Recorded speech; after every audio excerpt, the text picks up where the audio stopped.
आज हम पीएन सदी डायोड का अध्ययन करेंगे।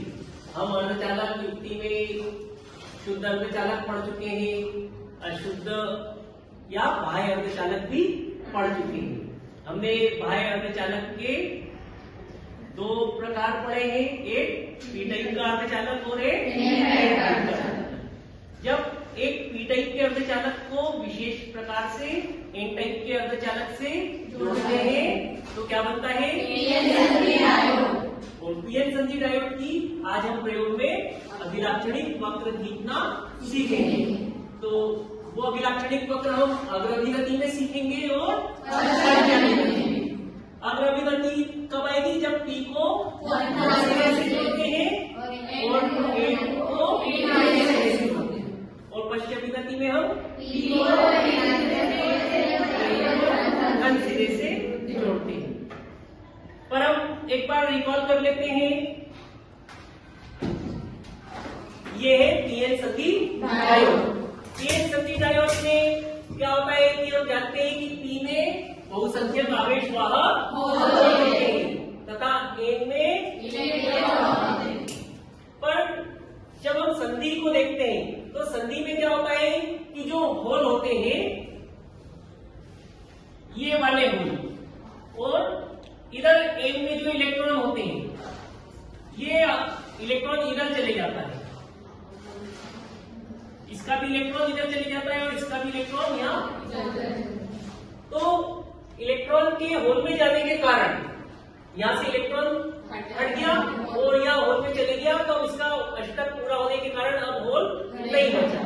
इसी प्रकार ये इलेक्ट्रॉन जब इस होल में चले गया तो यहाँ से इलेक्ट्रॉन हट गया और अब ये होल नहीं बचा क्योंकि अष्टक पूरा हो गया। तो इस प्रकार पीएन संधि में संधि के दोनों ओर निश्चल आयन पाए जाते हैं। इस निश्चल आयन की परत को हम कहते हैं। अब ये जो निश्चल आयन है जब यहाँ इलेक्ट्रॉन आ गया तो इस जो परमाणु है इसके ऊपर एक ऋण आवेश आ गया, इसलिए ये क्या हो गया? ऋण आयन। और यहाँ से इलेक्ट्रॉन निकल गया तो ये क्या बन गया? तो पी की तरफ क्या बन जाते हैं और एन की तरफ। अब इस ऋण और धन आयन के कारण अवक्षय परत के दोनों ओर क्या हो जाता है? विभवांतर। इस विभवांतर का नाम हमने क्या दिया है? प्राचीर विभव। इसके लिए संकेत है बैरियर पोटेंशियल बी। इसका मान जर्मेनियम में अलग रहेगा, सिलिकॉन में अलग रहेगा, तो 0.3 वोल्ट से 0.7 वोल्ट के बीच रहता है और लगभग कई किताबों में लिखा है 0.5 वोल्ट। तो ये थोड़ा फ्लेक्सिबल है क्योंकि कौन सा अर्धचालक हम प्रयोग कर रहे हैं उसके ऊपर ये निर्धारित होता है। और हमने पढ़ लिया कि पी में बहुसंख्यक आवेश वाहक क्या होते हैं? होते हैं। पर कुछ मात्रा में अल्पसंख्यक आवेश वाहक क्या होते हैं? एन में बहुसंख्यक आवेश वाहक इलेक्ट्रॉन है पर अल्पसंख्यक आवेश वाहक। और ये जो है अल्पसंख्यक आवेश वाहक ये सहसंयोजित बंध टूटने के कारण उत्पन्न हो रहे हैं। इलेक्ट्रॉन होल युग्म जो उत्पन्न हो रहे हैं तो उसमें इलेक्ट्रॉन भी उत्पन्न हो रहा है और होल भी। जब एक सहसंयोजित बंध टूटता है तो एक मुक्त इलेक्ट्रॉन मिलता है और एक होल। ये सारी चीजें हम डिस्कस कर चुके हैं। अब हम सीधे आ जाते हैं अग्रभिगति पे।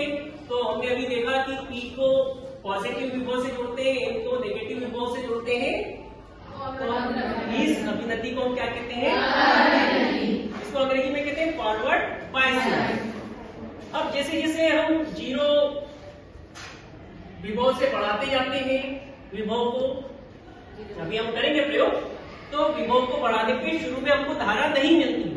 इधर हमने विभव को बढ़ाया 0.5 वोल्ट तक बढ़ाया तो हमको कोई धारा नहीं मिली। यहाँ से यहाँ तक विभव तो बढ़ा पर इधर हमको कोई धारा नहीं मिली। पर 0.5 वोल्ट के बाद थोड़ी सी धारा मिलती है और 0.7 वोल्ट जो कि विभव प्राचीर है उसके बाद हमको बहुत तेजी से धारा मिलती है। थोड़ा सा विभव बढ़ाया और धारा एकदम से बहुत ज्यादा मिली। तो ये हो गया अग्र अभिनति। और इसमें हमारा जो विभव है वो हम काय में लेंगे और जो धारा मिलेगी वो काय में मिलेगी? Milliampere. देखो ध्यान रखना थोड़ा सा गलत बोल गए, कोई ने माइक्रो एम्पियर बोला ना, इसमें ध्यान रखना। अब अभिनति में हमको जो धारा मिलेगी वो मिली एम्पियर मिलेगी, और मिली एम्पियर जो होता है वो माइक्रो से 1000 गुना ज्यादा होता है। मिली एम्पियर होता है 10⁻³ एम्पियर, और माइक्रो एम्पियर होता है 10⁻³ एम्पियर। तो हमको काफी अच्छी धारा मिलती है। अब इसके बाद हम आते हैं पश्च अभिनति। पश्च अभिनति में हम जो है माइनस सिरा जो विभव का है वो किससे जोड़ते हैं? E से, और धन सिरा N से। अब यहाँ देखो हमने P से क्या जोड़ा? माइनस, और N से प्लस। अब ये माइनस इधर जोड़ने के कारण क्या होगा कि यहाँ बहुसंख्यक जो होल है वो इस माइनस से आकर्षित होंगे। इधर के जो बहुसंख्यक इलेक्ट्रॉन है वो तो इस अवक्षय परत की चौड़ाई बढ़ जाएगी, होल इधर जा रहा है। जब होल की गति इधर होगी और इलेक्ट्रॉन की गति तो अवक्षय परत की चौड़ाई बढ़ जाएगी। अवक्षय परत की चौड़ाई बढ़ने के कारण कुल जो यह विभव होगा वो एक्सटर्नल विभव और ये वीपी मिलके और विभव बढ़ जाएगा। तो इसके कारण बहुसंख्यक आवेश वाहक के कारण इसमें कोई धारा नहीं बनेगी। पर हमने अभी डिस्कस किया था कि इसमें एक और क्या होता है? अल्पसंख्यक आवेश वाहक। ये ऋण से प्रतिकर्षित होगा तो ये अल्पसंख्यक आवेश वाहक किधर जाएगा? इधर। और इधर का अल्पसंख्यक आवेश वाहक जो होल होगा वो इस ऋण से आकर्षित होगा इधर, और ये वाले धन से तो इसकी गति की दिशा इधर होगी। तो अत्यंत कम संख्या में जो अल्पसंख्यक आवेश वाहक है उसके कारण हमको बहुत कम धारा मिलेगी, और इस अत्यंत कम धारा को